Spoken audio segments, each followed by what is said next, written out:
바로 시작하겠습니다. 먼저 리버풀과 에버턴의 경기를 분석해 보도록 하겠습니다. 잉글랜드 1부 4위의 리버풀입니다. 중원에서 생각보다 존스가 해주는 일이 많았다는 것을 지난 경기에서 느꼈을 것입니다. 특히 아놀드와 메갈리스터가 모두 압박에 대응하는 능력이 완벽하지 않았는데 에버튼이 상당히 거칠게 필드에서 태클을 아끼지 않는 편이라 리버풀이 고생할 확률도 낮진 않습니다. 물론 살라를 필두로 한 압박의 효율은 여전히 유효해 에버튼의 골문을 열어 젖히는 것 자체는 어렵지 않을 것입니다.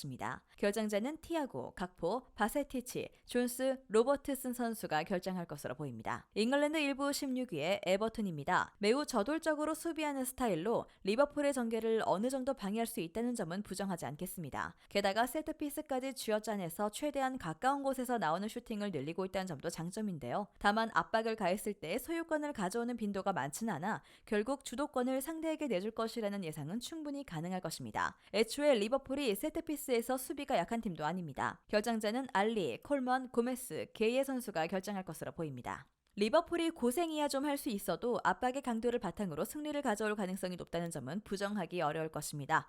에버턴의 압박 때문에 전개가 어렵고 한 골 정도의 실점 가능성이 있다고 보기는 하겠지만 결국 압박의 성공률이 상대적으로 낮은 에버튼이 수비에서 고생할 확률이 더 높을 것입니다. 리버풀 승리 예상합니다.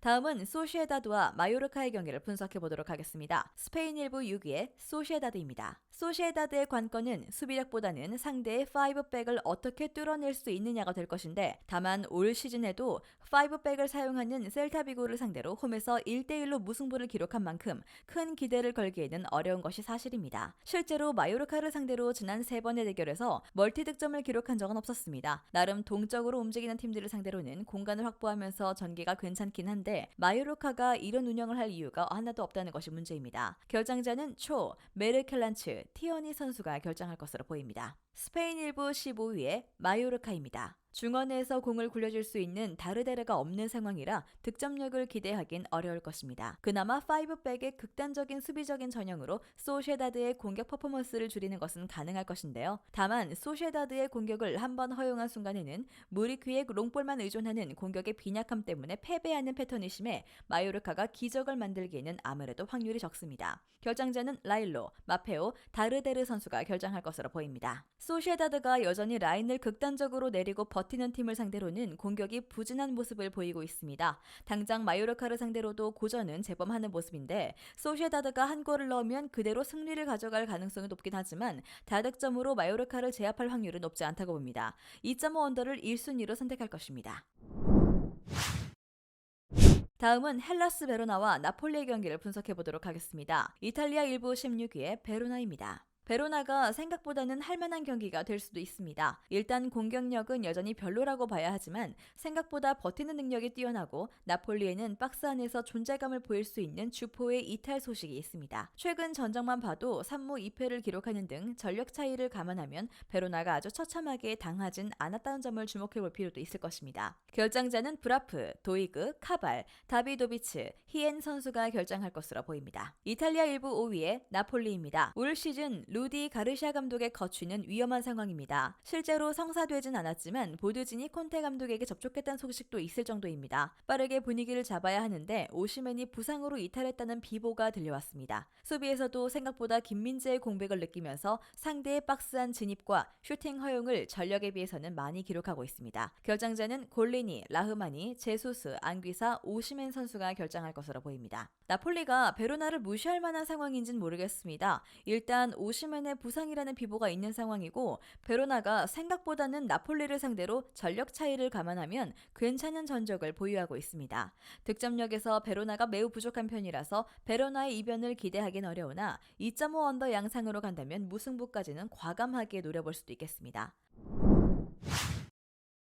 마지막으로 헤타페와 베티스의 경기를 분석해 보도록 하겠습니다. 스페인 1부 11위의 헤타페입니다. 베티스 같은 팀에게는 헤타페가 상당히 괜찮은 능력을 보여줄 수 있습니다. 지공 양상의 팀을 상대로는 아주 거친 플레이를 바탕으로 빌드업을 방해할 줄 아는 팀인데 수비진의 누수가 심하지만 4-4-2 두 줄 수비의 시스템으로 수비를 하는 팀이라서 아주 수비가 흔들리지는 않을 것입니다. 이미 바르셀로나, 비아레알이 여기에 막혀서 무득점 무승부로 물러난 바 있습니다. 결장자는 위날, 밀라, 이글레시아스, 두아르테, 제네 선수가 결정할 것으로 보입니다. 스페인 1부 8위의 베티스입니다. 베티스의 단점은 오픈 플레이에서의 기복이 심하다는 것인데요. 3대 0으로 이긴 발렌시아전에서도 오픈 플레이에서 넣은 골은 한 골뿐이었습니다. 결국 점진적으로 이행하는 빌드업의 속도가 문제라는 것으로 이 때문에 상대의 템백을 상대해야 하는 경우가 잦습니다. 애초에 헤타페는 베티스 같은 팀을 만나면 철저하게 수비로 나서는 팀입니다. 베티스가 공략이 쉽지 않을 것입니다. 결장자는 페키르, 사발리, 바르트라, 엘리케, 주제, 귀도 선수가 결정할 것으로 보입니다. 지공 양상의 팀들을 헤타페가 아주 잘 상대하고 있다는 점을 고려한 선택으로 이미 비아레알과 바르셀로나가 헤타페의 거친 플레이에 무승부로 경기를 마친 바 있었습니다. 베티스의 동적인 부분이 헤타페를 혼란스럽게 할 정도로 빠르다고 보기도 어려울 것입니다. 2.5 언더와 무승부를 생각해보면 좋을 것 같은 경기입니다. 영상에서 알려드리는 내용들은 모두 1차 분석 내용들이며 2차 분석과 최종 조합픽은 영상 하단 고정 댓글 링크로 문의 주시면 안내 도와드리도록 하겠습니다. 시청해주셔서 감사합니다. 아직도 혼자 분석하고 계신가요? 이슬TV 스포츠 정보방에서는 실시간 스포츠 커넥션을 통한 소통하는 관리 시스템으로 확실한 수익을 전해드리고 있습니다. 정보방 입장 조건은 없으며 일반인들은 쉽게 접할 수 없는 배당 흐름 분석, 모든 경기 라인업과 결장자, 마지막으로 분석 모델링을 통한 최종 조합픽까지 무료로 제공해드리고 있습니다. 물론 마음에 안 들면 둘러보시고 나가셔도 됩니다. 혼자 하면 단기간으로 수익을 볼 수도 있겠지만 함께 하면 장기간으로 꾸준한 수익이 가능합니다. 정보방 무료 참여하시고 꾸준한 수익을 원하시는 분들은 영상 고정 댓글 링크로 문의 주시면 안내 도와드리겠습니다. 늦지 않았습니다. 함께 합시다.